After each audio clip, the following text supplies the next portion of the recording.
and awareness. Recently, the symposium titled Easy to understand and easy to reach format for practitioners, for Nigerians, for everybody involved and concerned about mental health. Why it's important to have multi-stakeholder collaboration on this theme is that there's different angles from which you need to consider mental health from, in terms of disability, in terms of health, and in terms of the way that it affects people's lifestyle today. And so having stakeholders from different disciplines, different organizations coming together and discussing these issues ensures that there's advocacy not only for mental health, but also for the people who are affected by mental health conditions. It also ensures that that collaboration in addressing the unique issues that are faced by people with mental health challenges and other disabilities. Continue to talk about mental health in ways that people can relate, in ways that everybody can see how they play a role. The symposium facilitated expert panel discussions, networking opportunities, and a lunch buffet, fostering an environment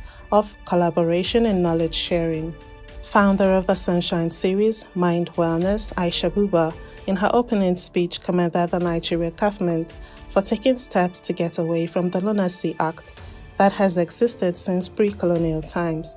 She reiterated that mental health is not an elite thing, and efforts should be made to create awareness, trickling down to every part of the society.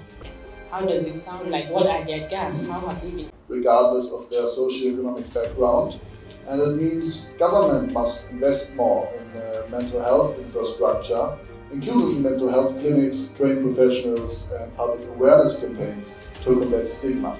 And this is a stigma that is not only in Nigeria or in Africa, we also have that stigma in Germany. The issue of mental health is also an issue in Germany. There are too many people out there which cannot really go to a doctor because they're ashamed.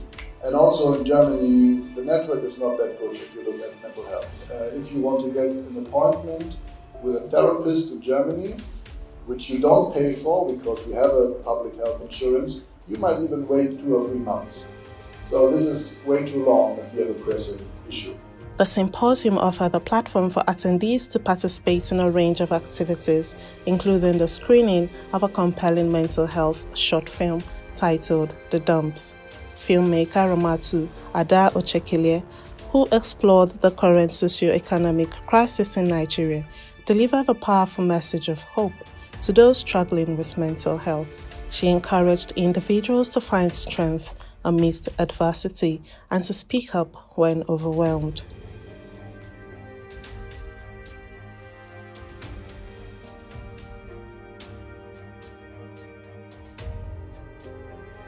Who is Aze? Aza is my sister. My daughter. Our best friend. My girlfriend. My colleague. Having a big sister is so much fun. I get money from both her and my mom. Honestly, it's like having 2 mothers. There were a couple of signs before I decided to take the plunge. They just weren't looking. You see, I'd been struggling with this bout of depression that was crippling me. Some days I'd be fine and other days I would literally be struggling to breathe.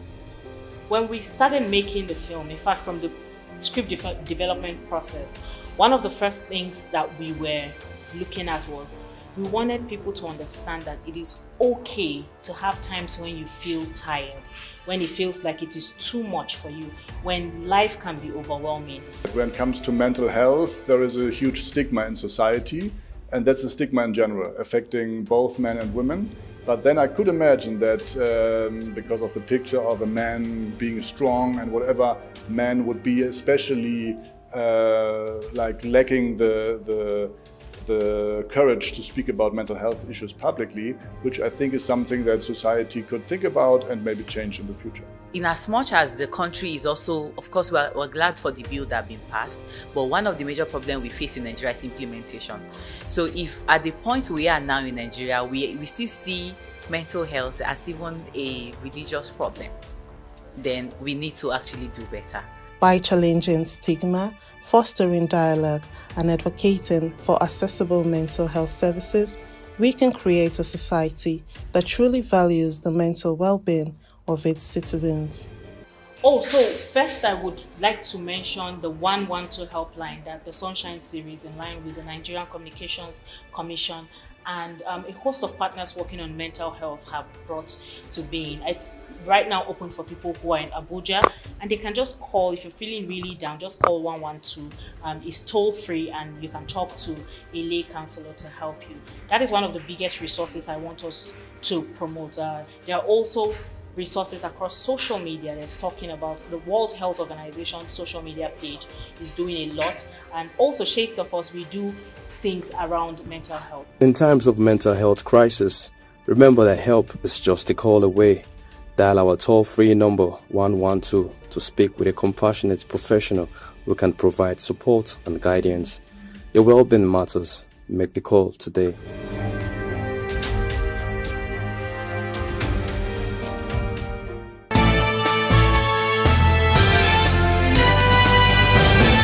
Hi, welcome to what's happening. Here are the top 5 stories. At number 1, the Nigerian Labour Congress, NLC, and the Trade Union Congress of Nigeria, TUC, have jointly decided to suspend the nationwide strike after discussions with the National Security Advisor, Malam Nuhu Ribadu. The federal government's commitment to prosecuting individuals arrested in connection with the assaults on NLC President Joe Ajero led to the decision. The Labour leaders conveyed the outcome of the meeting during an extraordinary joint National Executive Council meeting, emphasizing the government's assurance of legal action against those responsible for the assaults. The suspension of the strike has been met with relief from various quarters. At number 2, the Minister of Housing and Urban Development, Ahmed Angiwa, has announced plans to establish a National Land Commission in Nigeria. Speaking at a conference in Lagos, the minister highlighted the need for a complementary institution to the Land Use Act of 1978, addressing the existing gap in providing the necessary framework, guidelines and regulations for effective land administration. The National Land Commission aims to enhance and streamline land administration in the country. At number 3, the ruling All Progressive Congress APC has slammed former Vice President Atiku Abubakar over his call that opposition parties merge to defeat the ruling party in the next presidential election. The APC said Atiku, the flag bearer of the People's Democratic Party in the 2023 presidential election, and his party failed at the polls since 2015 and have failed to offer credible opposition to Nigerians. Atiku on Tuesday, when he hosted the National Executive Committee of the Inter-Party Advisory Council, IPAC, in Abuja, had expressed concerns that Nigeria was moving towards a one-party dictatorship state and called on other opposition parties to come together to defeat the ruling APC. At number 4, the United Nations has urged an independent investigation into the recent mass killing in Burkina Faso, particularly in the town of Zango, where more than 70 people were reportedly killed on November 5th. Burkina Faso State's prosecutor revealed that most of the victims were children and elderly individuals. The UN Rights Office expressed concern, stating that while the authorities confirm at least 70 deaths, some reports suggest the toll could be around 100, with numerous injuries. Burkina Faso is grappling with a jihadist insurgency that has resulted in thousands of deaths and displacement since 2015. At number 5, Jose Peseiro, the coach of the Super Eagles, has expressed confidence in goalkeeper Francis Uzoho as they prepare for the World Cup qualification tie against Lesotho. Uzoho has faced scrutiny for his performance, especially after conceding 2 free-kick goals in a match against Saudi Arabia. Peseiro defended the AC Omonia goalkeeper, stating that he believes Uzoho is the best man for the job. However, he added that if there were a better option, he would consider making a change in the goalkeeper position. The Super Eagles are set to face Lesotho in their upcoming match. That's all for now. See you later on What's Happening.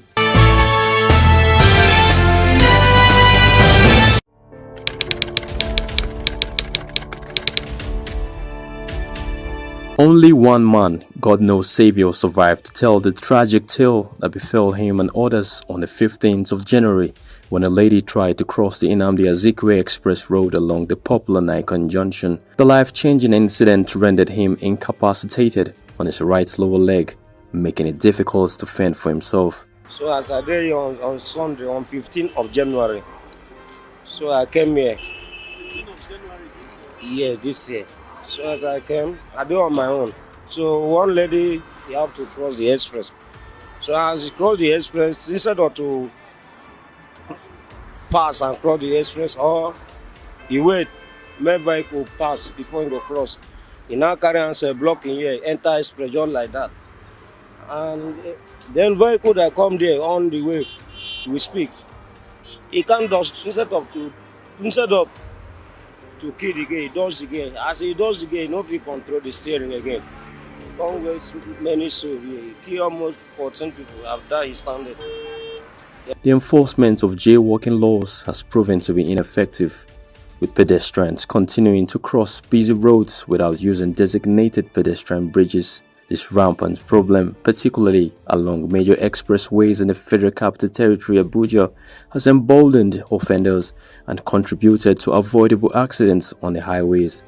Jaywalking is the art of crossing the highway without using designated pedestrian bridges. In fact, most of up to twice in a week, it all depends. Because the process of them trying to run, they will be thinking that the motor is very far from them, not knowing that it's very close. In the process of trying to run, the motor will just, so it's often.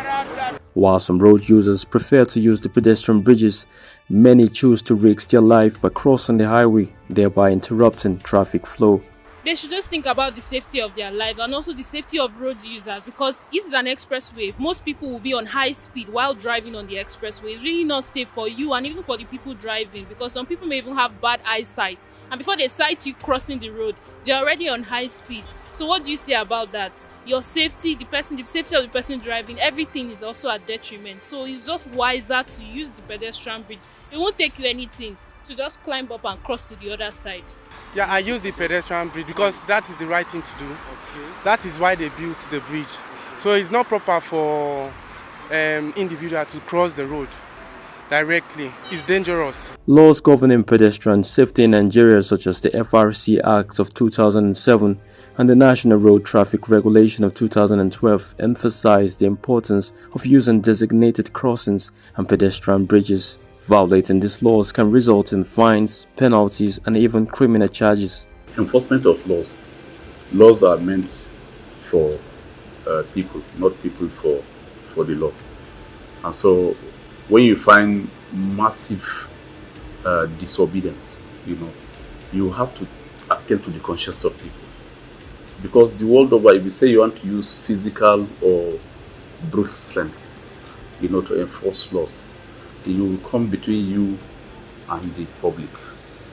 So you have to balance it.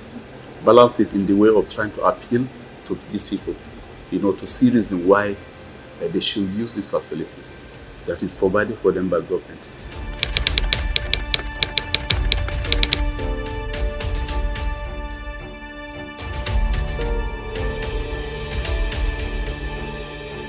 Kori Mutua, the FCT sector commander of the FRC, believes that the increase in jaywalking is primarily a matter of attitude. Despite the availability of pedestrian bridges, many road users have developed the habit of crossing the highway against all odds. I have to say that the facility for the pedestrians has been created, and the government has done its best to make sure life is not lost. But many Nigerians do not want to adhere or make effective use of what government has created. My suggestion is that government has to enforce it to ensure that the masses will make effective use of what government has put in place that will benefit them. A lot of life has lost through crossing road, although sometimes I make use of the crossing road. Actually, as we all know, that it is totally not right for an individual to cross this an express road. But all the same, there are some other factors that push and allow people to come through this road. And one of it is because of the shortage of the distance, so that they can quickly go to where they are going to. I'm telling you that within that period of time, about 21 people were killed from January to sometime 27th of this month. That's about 3 or 4 days ago. Out of that, more than 60% of it are hit and run cases around an express. To address this widespread disobedience of jaywalking laws, Mutual suggests that constant sensitization and education would be more effective than brute force in convincing road users to utilize the available pedestrian bridges.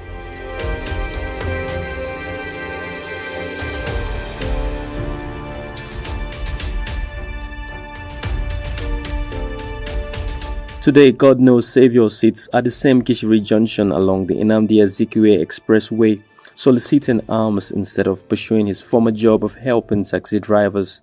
His tragic circumstances could have been avoided if the laws against jaywalking were strictly enforced.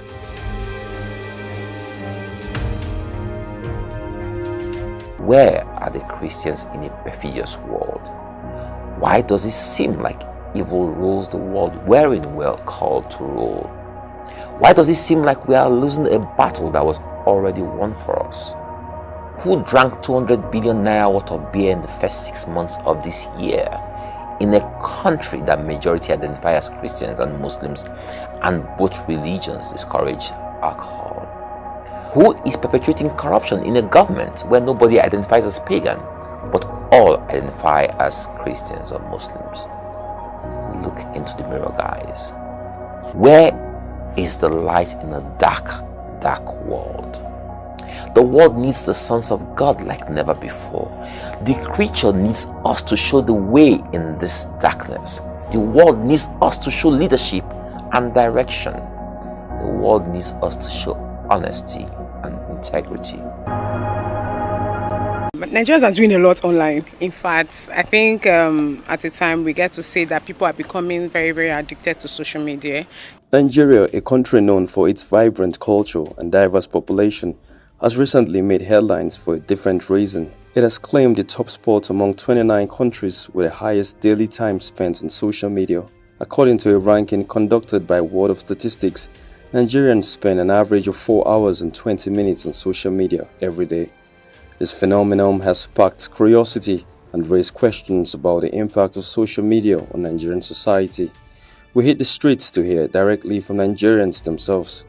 We wanted to know how they spend their time on social media and why they believe Nigerians dedicate so much of their day to scrolling, liking and sharing. I own a digital marketing company, and one of the basic things we do is social media marketing. So what I do on social media, I manage clients' accounts. I coordinate my team online. I'm also building my brand online on social media. The name of the company is Next Consulting Limited, NEX Consulting Limited. Yeah.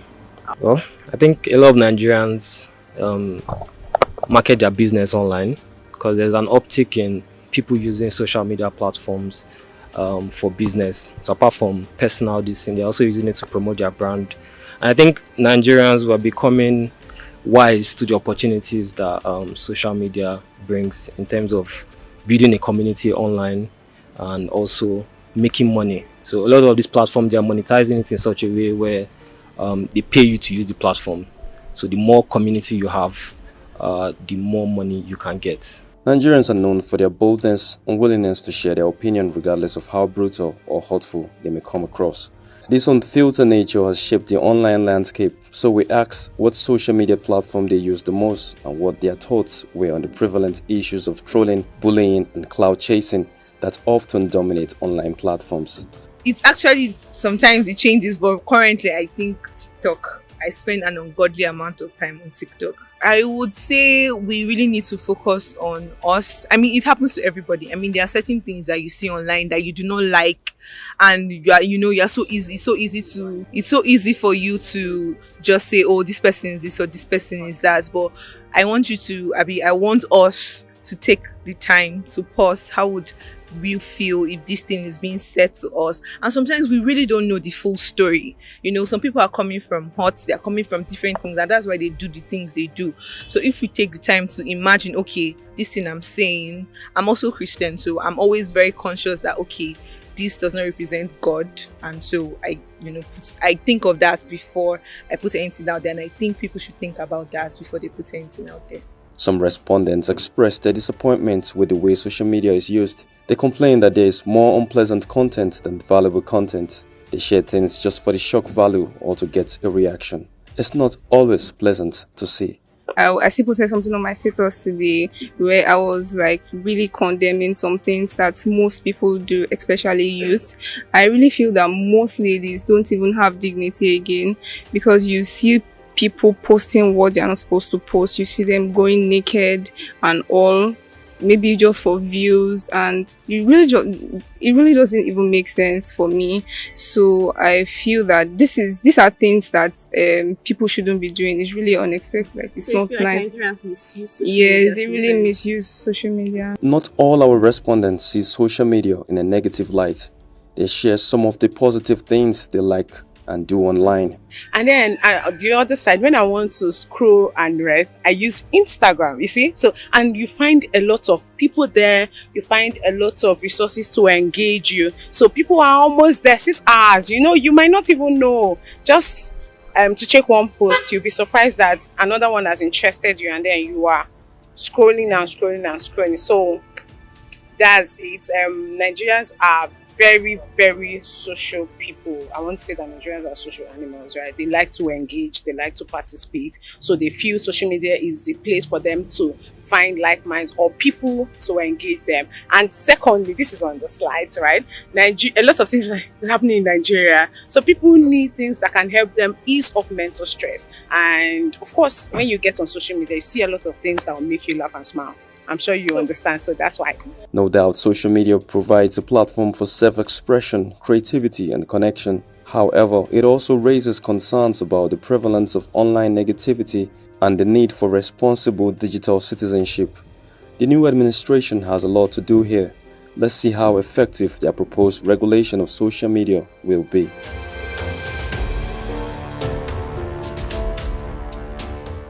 We're here at the Samsung showroom at Banex Junction, Wuse 2, Wuse district in Abuja, where a fire razed down the Samsung showroom last night. We're here to get eyewitness accounts on what transpired here. We're here to speak to authorities and get their own point of the view. Word on the streets is that the fire service did not respond promptly, but the fire service has explained to us that they actually did, but were attacked by hoodlums who stopped them from discharging their duties promptly. I think the fire started around 7 something then. That was when the main flame started. So it was so unfortunately, the fire service were unable to come here on time. They came here as late as, I think it was towards 9, they arrived there. That was the fire service. And unfortunately, the company itself, just some few days ago, they arrived goods here. The goods that they wanted to use for Black Friday, So it's so unfortunately for Samsung. We are just feeling so sad about them. The thing started by Samsung office. Like play, the thing just a chop. And we try to use gas and the gasoline and gas, this thing where this filling station they are used to stop this thing. And this thing go for 30 minutes to 1 hour. No any fire service, no idea. We try to do our best. Like play. Before those fire service come, later everything burn. The only complaint I get, make them try to do their work. As we say yesterday, they are fear. In the next 30 minutes or 20 minutes, we can try our best. Maybe the thing no go reach like that. Then come almost 9 o'clock. Later everything burn. Nothing. Then come everything is burning. Before they come. And then come when they want to start, their horse still get problem for the gas. They still waste another time before they start. In this season, there are high temperatures, there are winds, and this building was very well aesthetically built. Because of the work of aesthetics, it enhanced combustion and the spread was very quick and very rapid. And our fear was let it not progress into or spread into the next premises, which is a filling station. That was why we had to start attacking from that flank to stop any untoward happening in the filling station, because it would have been much more hazardous than it was. But we thank God there was no loss of life. With respect to access to services, our services are very accessible, just as Gigi has said. But because of city planning and town planning, we are not able to situate services at every location and at every space, because we have to obey the master plan of the city, and the city has been developed in such a way and been designed in such a way that every district ought to have the presence of a fire station and a police station. And we have access. The international standard is that 2.5 kilometers radius there should be a fire station.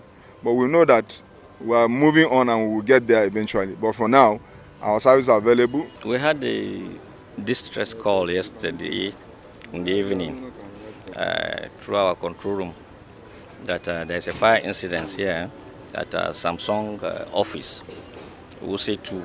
So the fire service responded immediately, but unfortunately they were attacked by hoodlum to the extent that one of the staff of the fire service was injured and their vehicle was vandalized to a certain extent.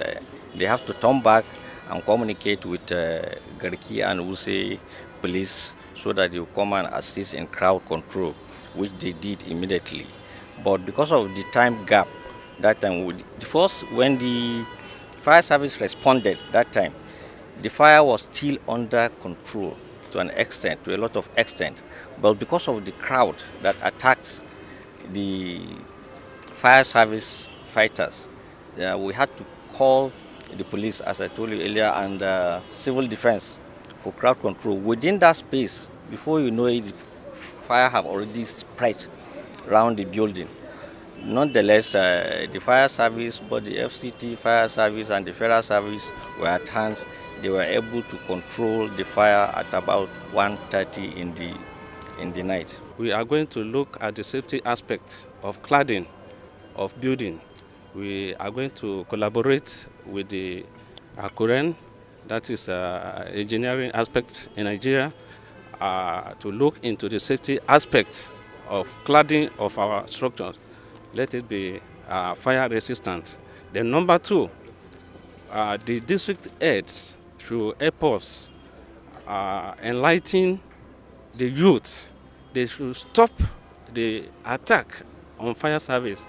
Anytime we are called, the Minister of FCT has given us 5 minutes response time, which we are bound to maintain.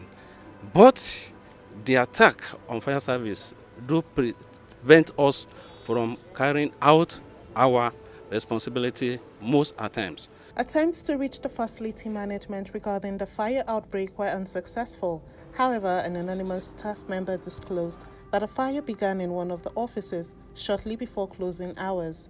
Preliminary reports suggest that the cause of the fire may be electrical in nature. The acting DJ Fema noted that investigations are ongoing to ascertain the cause of the fire. This developing situation underscores the importance of fire safety and preparedness in office environments, and especially in commercial hubs like Banex, where the Samsung showroom is situated. We have to be extremely careful because of the dust within this period. When dust accumulates on power lines and sometimes on transformers, it can result to power outages. And power outages, when you don't off your appliances too, can be a cause of disaster within the house.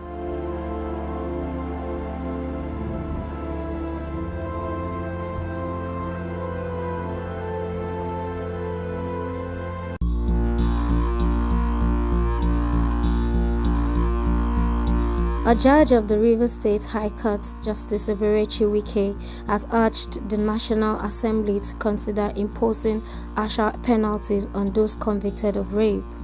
Wike's proposed punishment includes the amputation of body parts used in committing the act. She insisted that the current punishment isn't drastic enough, adding that the move will deter sexual offenders from molesting minors. According to the judge, society should step up punishments for people who defile children beyond life imprisonment or a 14-year jail term. In order to gauge public opinion, we took to the streets of Abuja and asked individuals if they believe the existing punishment for rape, life imprisonment, was fair enough. We also asked whether similar penalties should be imposed on female rapists and if there were any alternative penalties that could be considered. Let's hear what the people of Abuja had to say. Do you mean that if a man committed or a lady, then you cut the hand, meaning that tomorrow he or she will not do that one again? See, there is one thing we should know as human beings. It's not the way you feel. Do you understand me? You feel the pain. There is sympathy, there is empathy. When you feel the pain of someone, do you understand me? More than the person that has that pain. And you now look at it that, okay, this is what this person that has committed this offense merited for such. Mind you are making a mistake somewhere. Because you cannot say because your child has offended you, then you now go straight and carry on because you are a policeman. And then say, no. Stealing. You kept money somewhere as a first man. Look at this boy. Took my money under my pillowcase. Then you just remove your rifle and you kill him. That money in the law court is different offense. The one you have done is different. When you weigh it on the balance, you will know that you have committed what is more than what you thought it pains you. There are times that you look at, you know that raping is not a good thing to say. It's not a good thing. It's only animals that can do things of that nature. And remember that we are human beings, but intrinsically there are animals in us by behavior. It does not mean the level of your education if you want to behave like an animal. I think it's better instead of cutting out the person's part of the body or something like that. Maybe sometimes when you see someone, maybe a man rape a woman, it's either the person is not mentally balanced or maybe something is wrong with the person. You understand? Maybe other social vices or something like that. But in a normal human being, you cannot just go and rape somebody or something like that. Maybe something has to be wrong somewhere. Understand that? Maybe as a result of drugs or psychological disorder or something like that. So those are the major causes of rape, because rape is very rampant now. And another thing that is causing this rape, another thing that is the cause of this rape is maybe the way a lady dresses. You know, there's a way a lady will dress, you dress seductively. You know, men are easily, I don't know how to put it. And that's one of the causes of, if women can do better by dressing the way they should be addressed, dressing properly, when you dress decently, I think it will be hard for rape to understand. Those people that are doing such acts, I don't think the best solution to them is to just put them in prison, permanent prison, let them just rot in jail. Because they cannot stop what they are doing. It's already part of them. They can't stop it. So the best penalty, I would think, is to put them in life imprisonment so that others can take caution for what they are doing. They deserve the same punishment, just like both of them, they deserve both punishments. For you to stay one day in prison, talk less of life imprisonment, to cutting off what the man used in committing the rape is death sentence. So I don't think it's right. Even God himself is not that wicked to punish men, even though, yes, what the man did was very wrong. But then let them follow what is in the Constitution than cutting what the man used in doing the rape. That is my own opinion. What is good for the goose is good for the gander. What are they going to cut? Even for the women, what are they going to cut? What they are saying is that they should just go out and say death sentence. That's all. That's my opinion. They should use what is in the Nigerian Constitution. Instead of, it's like you are saying those that cut those that steal. Those that steal goods, they will kill the person. But those that are stealing billions, they are not killing them. So let them use what is in the Nigerian Constitution. That's my opinion. As the debate on stiffer penalties for rape perpetrators continues, it is evident that opinions vary on the fairness and effectiveness of amputation as a punishment, as well as the need for gender equality in sentencing.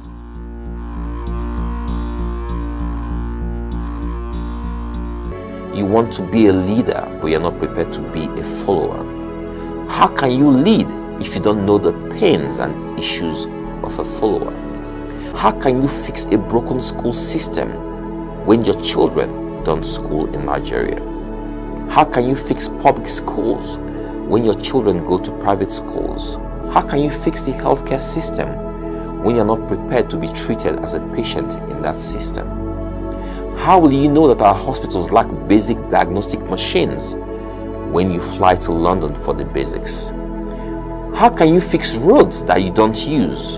How can you fix electricity when your dedicated power lines, generators and UPS ensures you have uninterrupted power supply?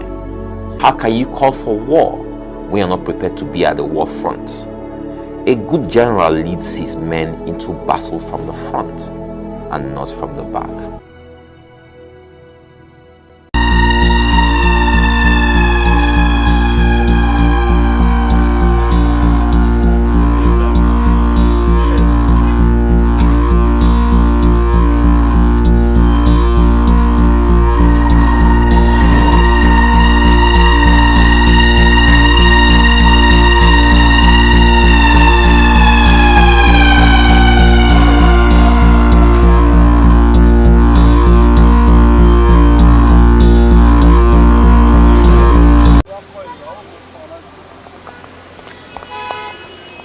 You see, the economic situation has been very bad. The 3,000 is nothing to write home about.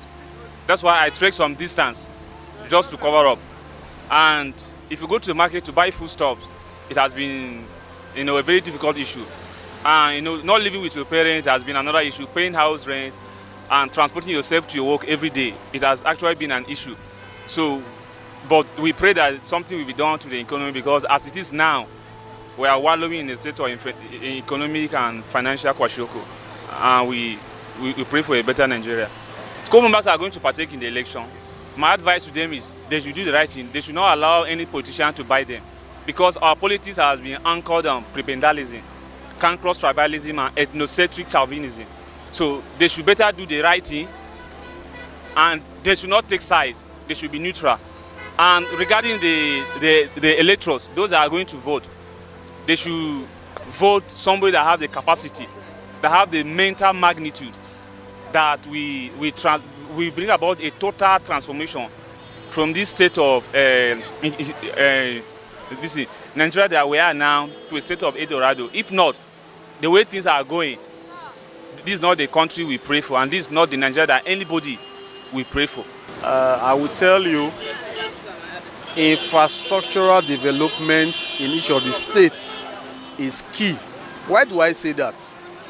When you embark on infrastructural development, then you now need institutions, because what drives an economy are institutions and people. So if the people are hungry, who will not fix the economy? Because the economy cannot run itself without people. You understand? Good and fine, we have a lot of enabling laws. But the implementation of the laws lies in the hands of human beings, You can have the best of laws, but if you don't have competent hands, it's as good as going back to square one. Secondly, in the light of the current oil subsidy saga that has, like, even the dollar, the foreign exchange problem we have right now, I can tell you that in the States, a lot of civil servants cannot go to work 5 days in a week. So these are key issues that should be addressed. There should be issues on the front burner. So their campaign should be issue-based and not based on personal interest or selfish interest. Because when you talk about going to the polls, but my greatest concern and worry now would be at the state level, because you talk about Bayelsa State, talk about Kogi State, and which other states again? Imo State. Imo State, for one reason, I would say it's separate from Bayelsa and Kogi State because of security concerns. There might be voter apathy. Fear of the unknown might be there. So I might not want to delve deep because that's a peculiar state.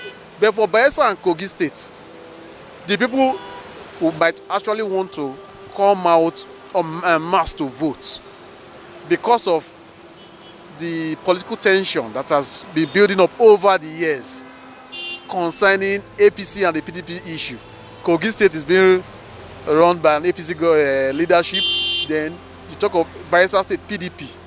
So it's going to be a case of, even though you say we had a third force calling Labour Party, that we now call Labour Party as a third force in Nigerian political landscape, but as far as these two states are concerned, if you talk about the workforce, if you talk about the workforce or the manpower and the electioneering mechanism on ground, is APC and PDP, I want to say, has the structures on ground in Kogi State and also Bayelsa State. But what should be looking at, people should not just say they want to go and vote. Have something at the back of your mind. The electorate should be wiser now. We saw what happened in the 2020 election, the presidential election, governorship election in different states. So now the electorate should be wiser. They should know what they want. Now there's a change. You know, normally we said our vote don't normally count. But I believe with this past experience we got now, definitely it must count. So we have always been having the issue of election apathy. It has actually been the issue in democracy, most especially for developing countries like Nigeria, mostly because we don't have faith in the election umpire, the INEC. But I pray that people will still turn out, because Nigerians, I trust Nigerians, they don't give up. So they will still go out there to exercise their own franchise, even though it has been, issue that you vote, but the result has already been declared sometimes, but Nigerians will still go out to vote. I trust Nigerians, they have the spirit of not giving up, so they will still turn up. Is INEC going to improve on what they did in 2023 presidential election and governorship election? That's the first question. If they are not going to improve on what they've done, I would not say that I'm expecting something different, honestly speaking. Because if you are saying you gave people the impression that you are going to transmit results using the IRF, and now we are going to they went to the tribunal, they said whether IRF was used or not, it does not affect the result itself. So then what was the essence of the IRF? And so much money was spent on it. So we should start asking questions. These are taxpayers' money, not just anything. You understand? People, Nigerians will be asking questions. If the IRF, because when people heard of that IRF, that election result was to be transmitted, it gave the commission a level of credibility. There was that degree of credibility that INEC will go to the right thing. But now, with what's transpired now, I think the expectations of the electorate, I don't think it will be that much anymore. But they are going to do something different, and they say they want to use the IRF. They use it. If they use it, they would have won the confidence of the electorate back if they use IRF in these elections. So it's now an opportunity for them to rewrite history. You understand? And give themselves a good name. But if INEC cannot do it, I think it will not be too encouraging for the electorate. They can correct the mistake they've made. Everybody knows that there's no perfect election, we all know. But it's the extent of imperfection or perfection that determines whether people will accept it, accept the result that will come out of it. Definitely, people will surely turn out and vote. You see this past election, it really showed a lot of lesson, and it reveals something. You get my point. Coming out to vote is one thing, and Nigeria believe that if we come out and vote, that is our right. But the major problem we have is, would our votes count? You get my point. Would our votes count? If our votes surely, despite this insecurity we have in this nation, as a citizen, that is our right. You putting the person on seats, we are able to know who we are going to vote for. Because if I didn't come out and vote, 4 years, it would be just a waste to me, because I wouldn't say, like my own state, I travel from Abuja here to my state to vote, Delta State.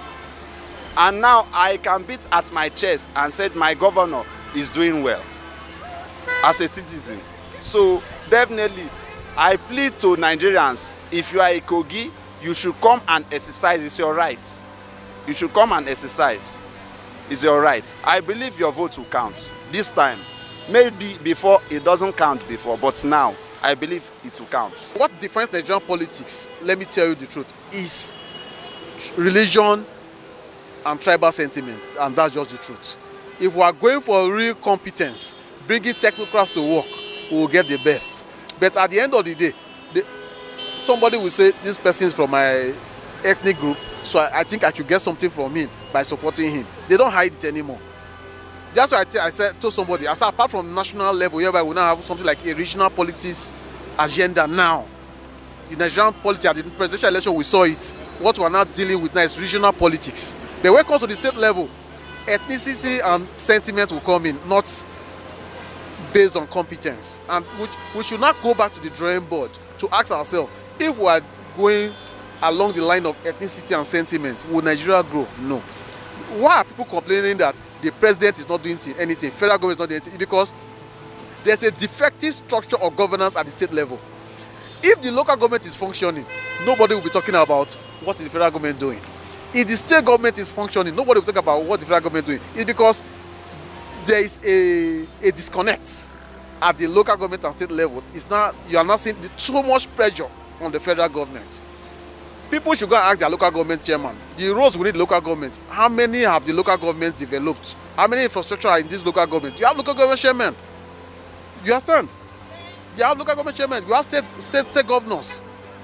They should hold their House of Assembly members responsible for the backwardness in terms of development in the rural areas and urban areas in those states. It's not everything you come to Abuja. Abuja has its own problem. They are going to sign a bond of understanding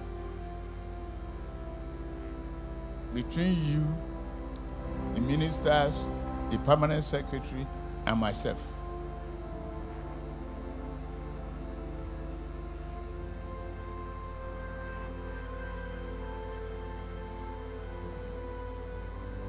If you are performing, nothing to fear.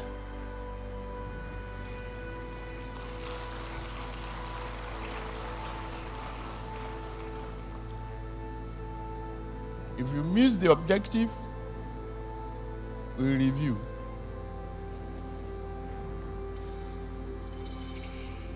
If no performance, you leave us.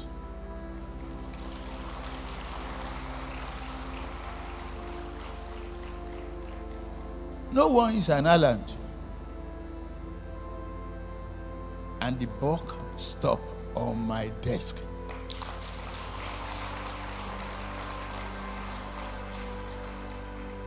So I assure you, you have a free hand. You must be intellectually inquisitive to ask how, why, when, and why it must be immediate.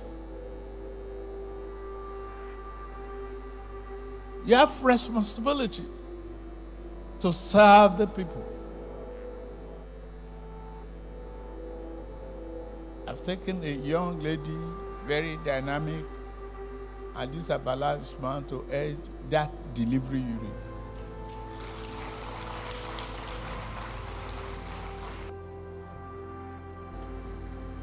Let us be determined that corruption will go. Progress will be achieved. Better wages for our workers. Living wages. We will transform the economy to work for millions of our citizens. We must take 50 million people out of poverty. That the three committees of the Nigerian Senate should jointly investigate this matter and revert to the Senate within 2 weeks. The Nigerian Senate has raised concerns about the recruitment and deployment procedures of the Federal Civil Service Commission. The issue was discussed during a session based on a motion titled Urgent Need to Ensure Adherence to the Federal Character Principle, Address Lopsidedness, and Address Emerging Infractions in the Recruitment and Deployment of Officers by the Federal Civil Service Commission and associated agencies. Senator Zach Taito Statinga, representing the Benue West Senatorial District, introduced the motion. The problem of illegal employment in the Federal Civil Service.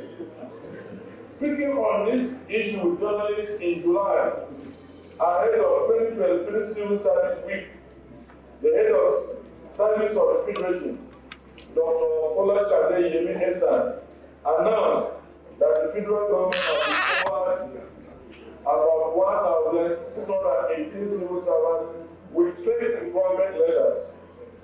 Further, it thought that whereas introduction of IPPIS was meant to curtail and ultimately eliminate illegalities in the civil service in terms of human resource and payroll management. Senator Tatenga highlighted the responsibility of the Federal Civil Service Commission to recruit and deploy qualified officers through proper advertisement of vacancies.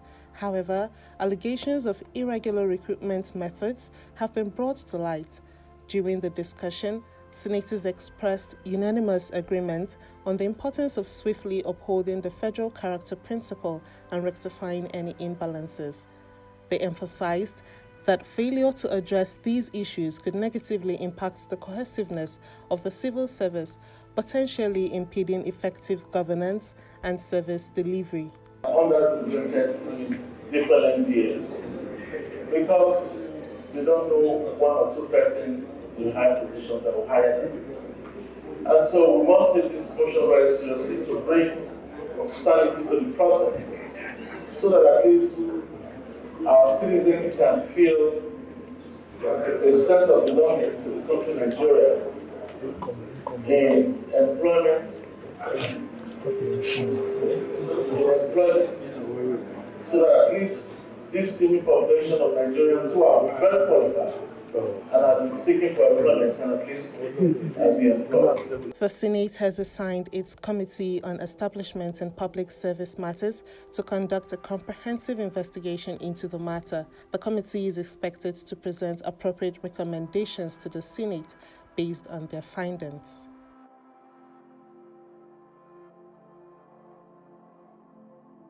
The evil that men do lives after them is a quote which appears in William Shakespeare's Julius Caesar, one of his best-known history plays. It does appear that the evil people are winning.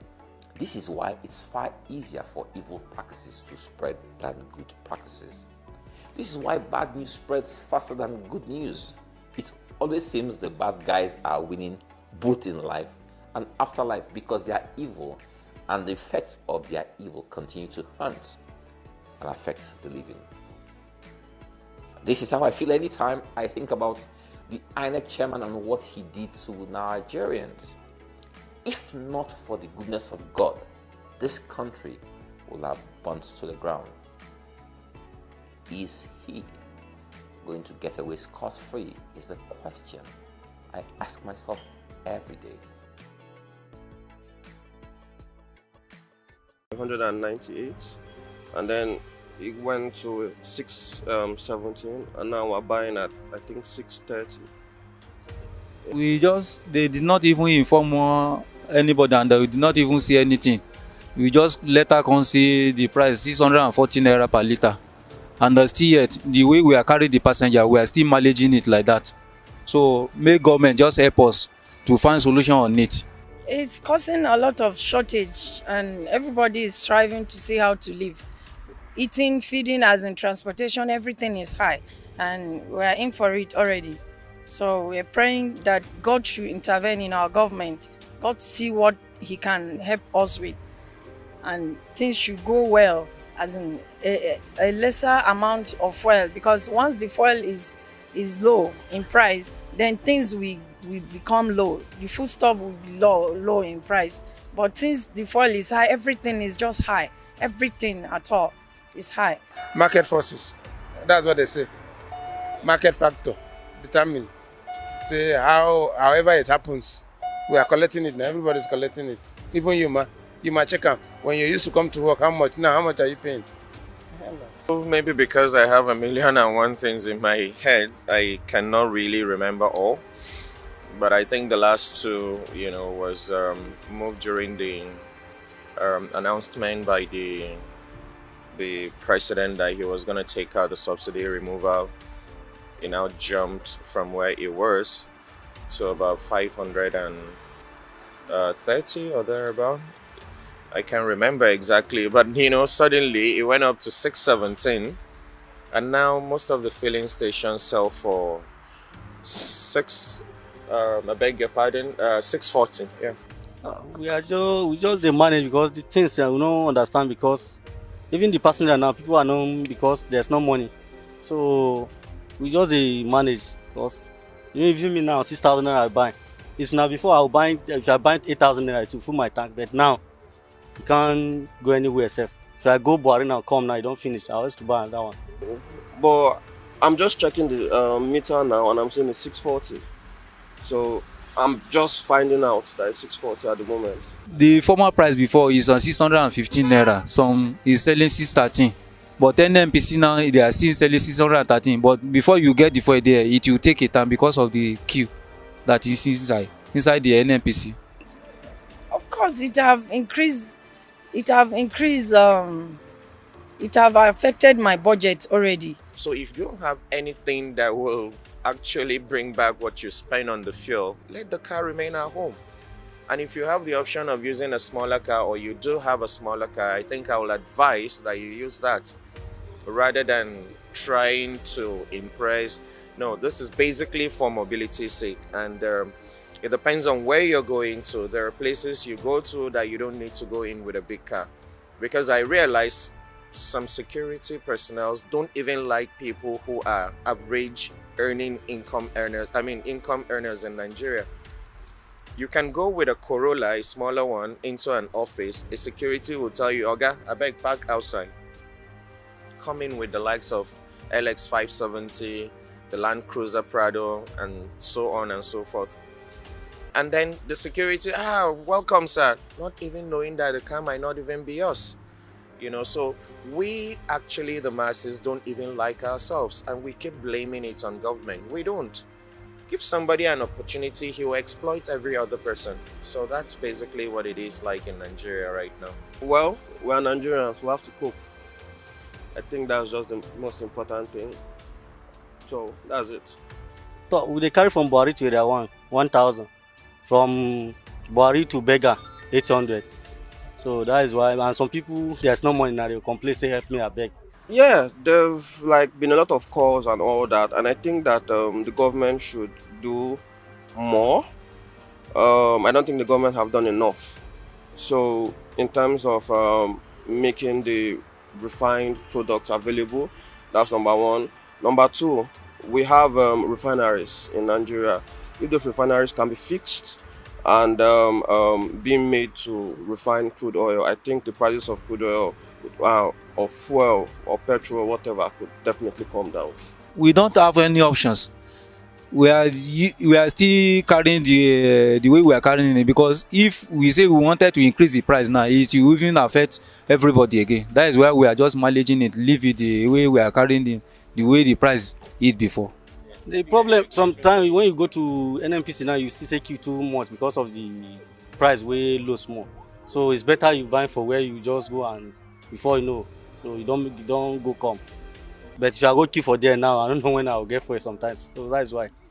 A lot, because say for someone like me who works, I spend close to 200,000 a month on just fuel. And by the time you take that from your salary, you're eventually left with nothing. So yes, it bites. So I'm running from Area 1 to Buhari. So and we are carrying since when fuel is 540, we are carrying 1,000 naira. Up to now, where fuel already reached 640 naira, we are still maintaining that 1,000 naira to Buhari.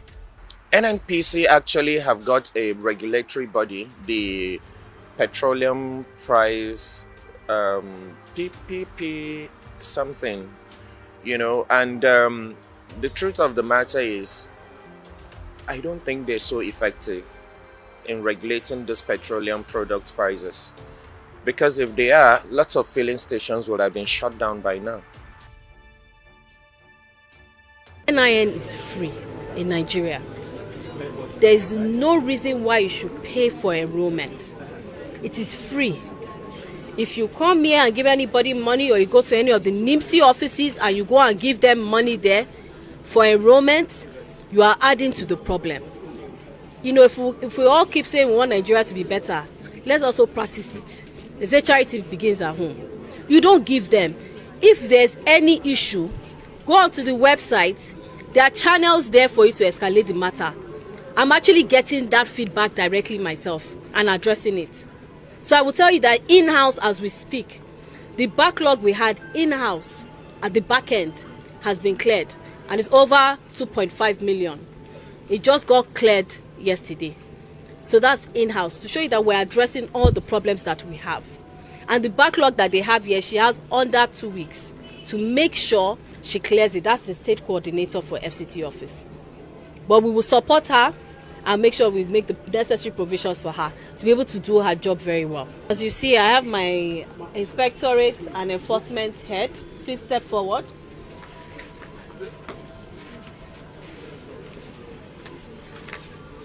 I have the CSO right here with me.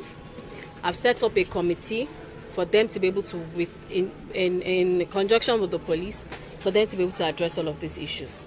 All the legal extortion going on here, you start to see some changes with immediate effect. And it's not just here, but it's going to happen at all the other offices that we have state-wise. Victoria. Thank you, comrades. Thank you, comrades. The Nigerian Labour Congress, NLC, and the Trade Union Congress of Nigeria, TUC, held a conference at the Committee Room, Labour House in Abuja, condemning the recent violation of workers' rights and highlighting the disregard for rule of law. The unions expressed deep concern over the abduction and brutalization of the NLC president, Joe Ajero, and others by the governor of Imo State. Calling on the government to take immediate action, the NLC and TUC emphasized the significance of protecting workers' safety and gave an ultimatum that if the government fails to comply with any of the conditions, their affiliates will no longer guarantee industrial peace in Nigeria. Nigerian resolve as follows. 1. The Commissioner of Police, Imo State Command, CP Ahmed Bade, should not only be investigated and redeployed out of Imo State for his serious complicitious and unprofessional behavior and conduct immediately. 2.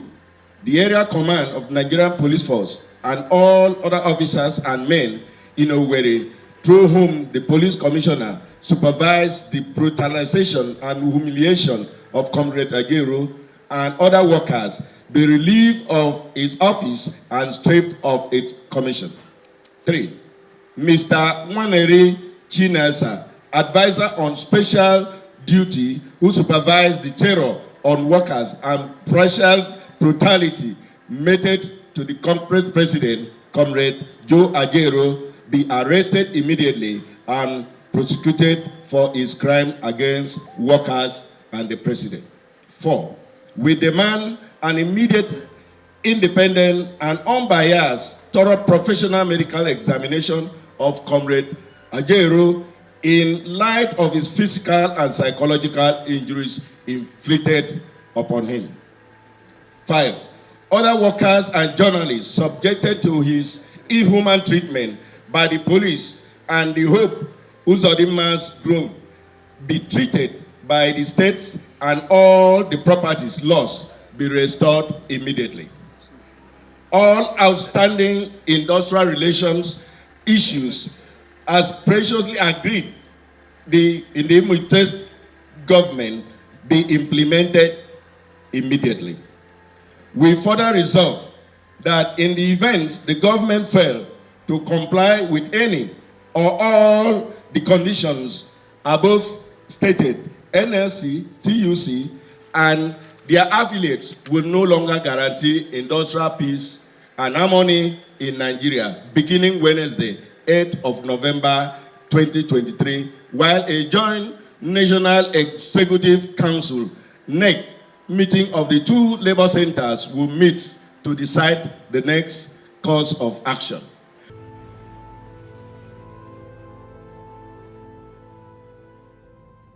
Following the recent brutal attack on Nigerian Labour Congress president in Imo State, Joe Ajaero has come out to clear the air on the issue that transpired between him and the Nigeria Police Force in Imo State.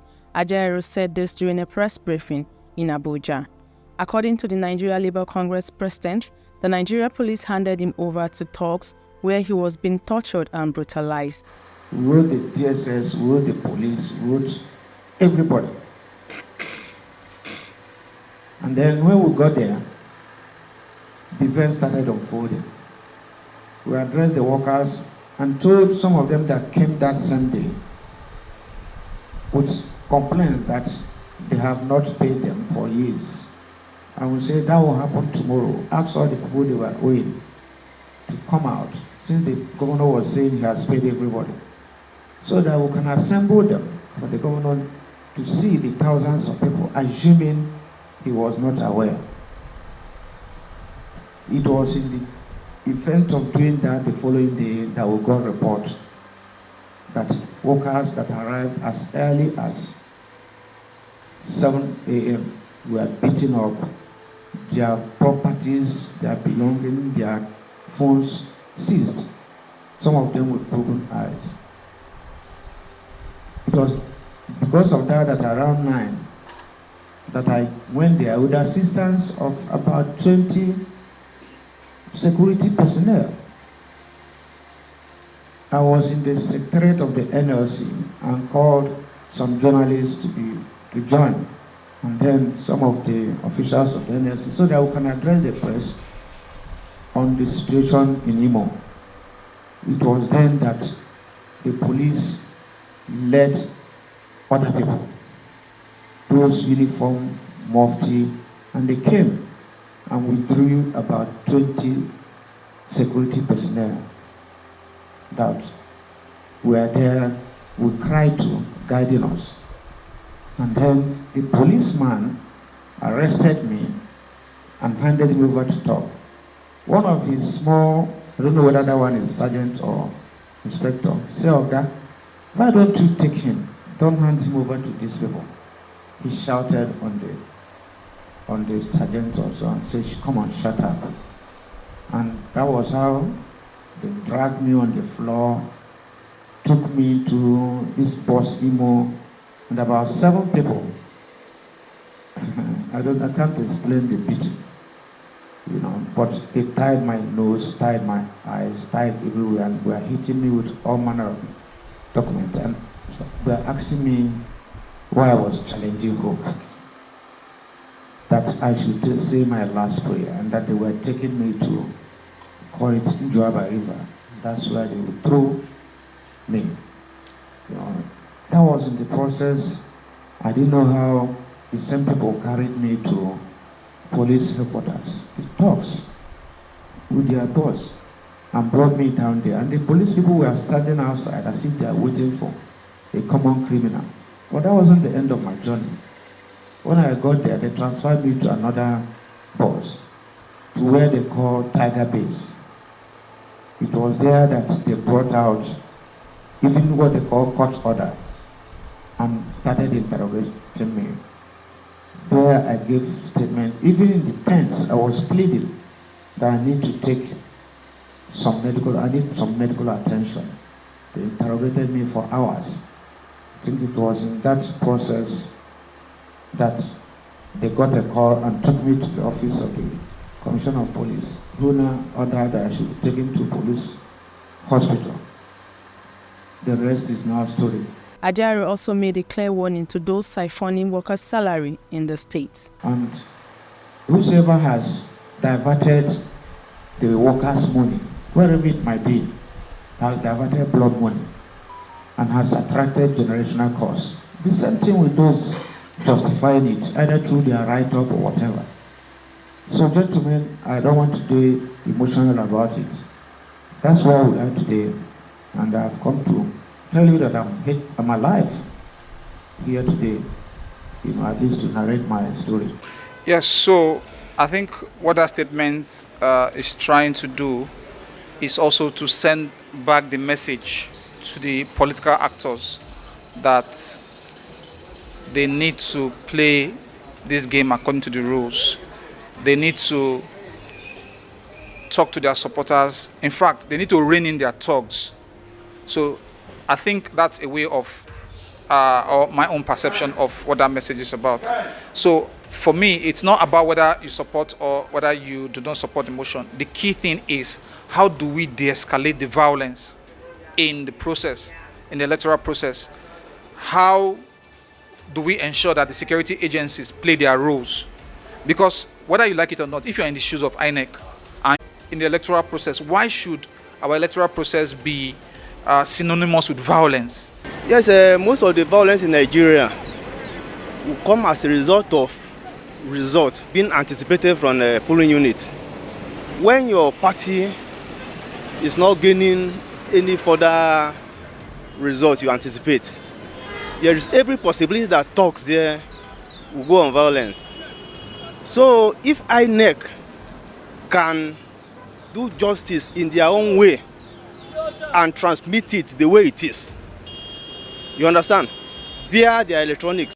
Election and these practices now, like what Mahmoud said, you know, in Nigeria now, a candidate may decide to cause a problem in one particular place where he knows that the other person is there. Do you understand? And that's the stronghold of that particular person. So if a candidate cause problem there, that means this decision now will favor the cause of the problem. Do you understand? So it depends on what the Electoral Act said about it. Do you understand? I think they have to, even if they cancel it, they have to rerun it. Do you understand?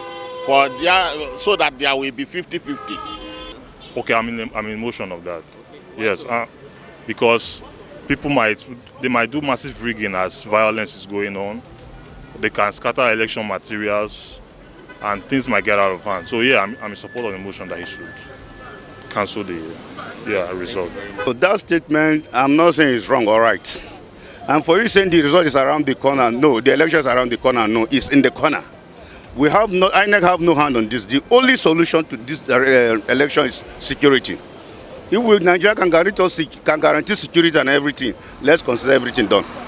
Because the three major states, Imo, Kogi, Bayelsa, I'm thinking where we are going to have problems is Imo and Kogi. Yes, but security remains the best solution, the best option to this election. I think that message is directly directed at the security agencies. They should do their jobs to ensure that thugs and all kinds of criminal elements don't overrun the electoral process. Because that way, INEC would not be able to do anything. INEC would be more or less hamstrung, and it cannot really do anything to address a situation of violence. So another dimension of it is the politicians that have signed peace accord. What role do they have to play between now and election day to ensure that the thugs they've mobilized, they talk to them and demobilize them? So it's a collective responsibility. So I don't think it's for us to trade blames and say, because clearly it's common sense. If there's violence, INEC is no longer in control. So do you consider the results of an election where people come in there, cut away the ballot box?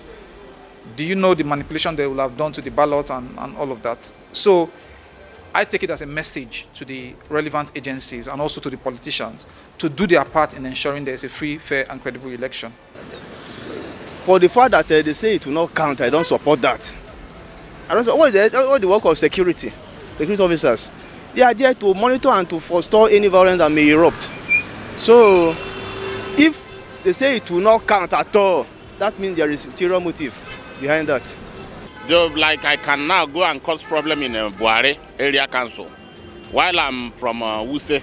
Do you understand? So that means if they cancel the vote of Buhari area council, that means Wuse people vote will count. Do you understand? So they have to go and check what the law say about it. Do you understand? They have to work with the provision of the electoral law. Do you understand? But even if they don't work with the provision, that means at the end of the day, it's either you win election through polling unit or through court. That's the two things now. And so if you work without the provision of the electoral act, that means the court will definitely nullify it and cancel it, or even declare the other person winner. It depends on what the law says at that particular point in time. He said the right thing, but we need more orientation before then. He said the right thing. Because in the atmosphere of rancor, how do you expect peace to Because maybe me and you fighting now. You defeated me, I said no. I defeated you, said no, because why? We are fighting, we are not in peace. And something is not in peace, you cannot get good results. And well, in one aspect, I support Mahmoud, because some of these aspirants, they will instigate their own supporters to fight. You understand? Especially where they feel they don't have a stronghold here. So it is not going to be the work of security alone now to calm every intending problem down. You get me now? So INEC will be doing their own, security will be doing their own, then the contestants themselves will be doing their own. You understand? Having known that if there is any problem or violence, it will be cancelled. And nobody wants his own result to be cancelled. The Kogi election is going to be very, very is going to be very, very controversial, in the sense that as long as Natasha, the people's mandate, has spoken, the same way the Lord brought truth in the life of Natasha as the senator-elect, that's the same way that a good governor will emerge from that state.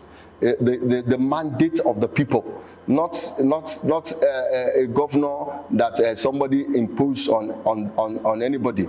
You see, it is high time we begin to play a politics of not imposing a leader into people. Nigerians are advancing on a daily basis politically. So we need to tell ourselves the truth, that the time has come when our leaders stop to impose their own candidates because of selfish aggrandizement, in installing their own personal candidates into the people. It wanted to happen sometime in Imo State, and the Imo people stood against it, and it did not happen. And I pray that the Kogi people will take a leave from what happened in Imo.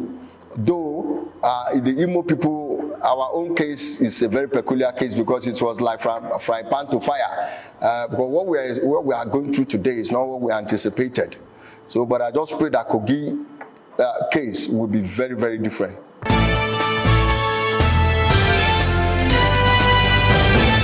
Hi, welcome to What's Happening. Here are the top 5 stories. At number 1, the Inspector General of Police, Kayode Ekbetukun, has taken proactive measures to ensure the smooth conduct of the upcoming governorship elections in Kogi, Bayelsa and Imo states on November 11th. To oversee security arrangements, the IGP has deployed 3 Deputy Inspector Generals of Police, with DIG Habu Sani responsible for Kogi State, DIG Daniel Sokari Pedro for Bayelsa State, and DIG Frank Oba for Imo State. Additionally, the police have allocated 220 operational vehicles and are deploying 5 police helicopters and over 15 gunboats for area and waterway patrols, emphasizing their commitment to maintaining security during the elections. At number 2, the House of Representatives Committee on the Committee, Amos Magaji, reiterated that they will also work on increasing the budget allocation for the health sector and secure additional land allocation for the hospital to expand its healthcare services. At number 3, the Nigerian Police Force has expressed deep concern over reports of individuals vigilance and discernment when approached by individuals claiming to represent senior police officers. At number 4, former 2-time world heavyweight champion Anthony Joshua has told promoter Eddie Hearn that he has absolutely no interest in fighting newcomer Francis, the heavyweight champion, despite knowing the major money that could be earned. At number 5, Portuguese Prime Minister Antonio Costa has tendered his resignation following a corruption probe that has shaken the country's political landscape.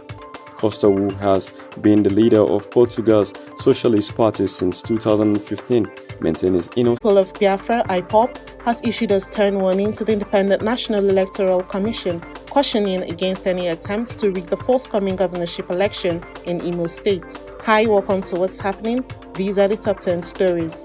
At number 1, the indigenous people of Biafra, IPOB, has issued a stern warning to the Independent National Electoral Commission, cautioning against any attempts to rig the forthcoming governorship election in Imo State.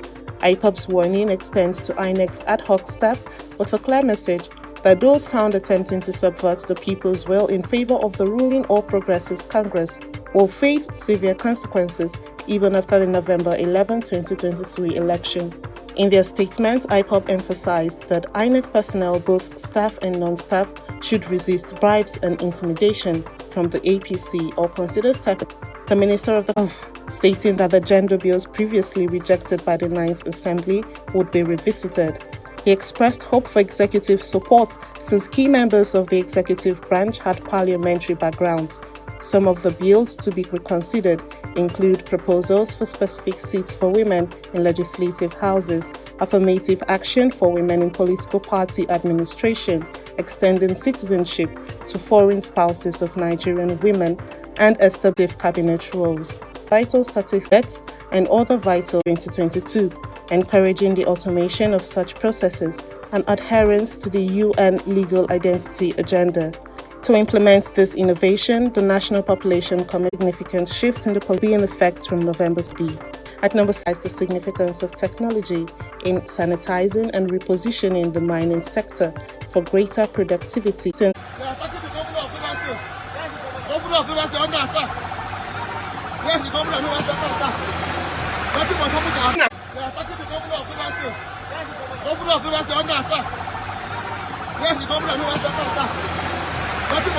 At me. This operation was shooting at me directly. Charles. But it doesn't matter. It's a pity. Somebody will die one day. Yes, I am ready to die with you. I want to die. When people hear Fubara, they say, who is this Fubara? Is that our hero killed one time for a struggle? You will not die. You will not die. A colleague at the bar is not old enough to give birth to Fubara. So when they say father-son relationship. Governor Siminalayi Fubara of Rivers State has embarked on a mission to establish his own political identity and assert his authority, stepping out of the shadow of his influential mentor, Nyesom Wike, the current minister of the Federal Capital Territory. Fubara's absence from PDP-related activities since his election in the governorship race has not gone unnoticed. With Wike's undeniable influence in Rivers State politics, Governor Fubara's decision to forge his own path has captured the attention of political observers. However, it seems that he has reached a pivotal moment in his career where he seeks to step out of his mentor's shadow and establish his own political identity. Kola Alapmini, a US-based international human rights lawyer, highlighted the need for Minister Wike to focus on his current responsibilities in the Federal Capital Territory and allow Fubara the freedom to govern independently. In an interview with Roots TV, Alapmini emphasized the importance of giving Fubara the opportunity to shine and make his own contributions to the state. It's the wrong label to use. It's not a father-son relationship. It's an abusive relationship, as far as I'm concerned. When Wike was governor, he dealt with his supposed godfather, which is Rotimi Amici. And Rotimi Amici was practically run out of Rivers State. That's Rotimi Amici. They fought to a standstill until Amici was quarantined to Abuja.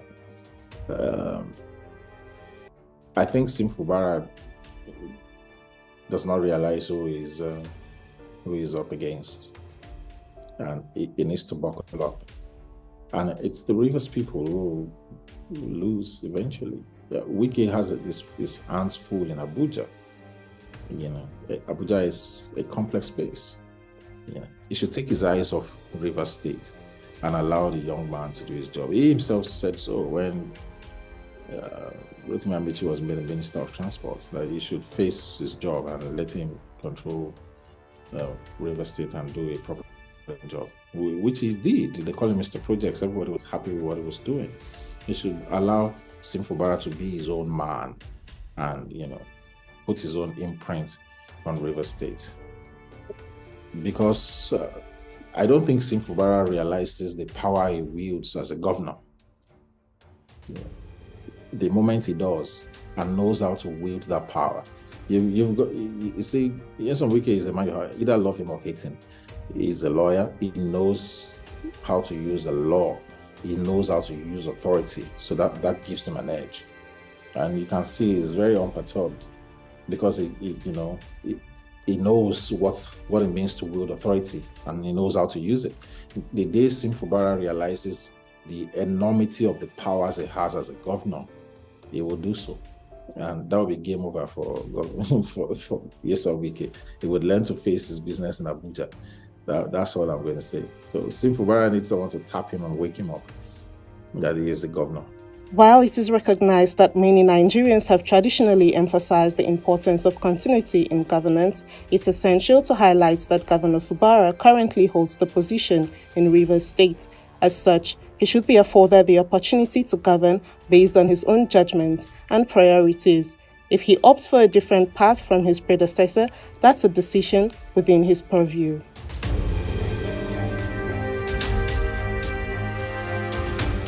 COVID has shown us that every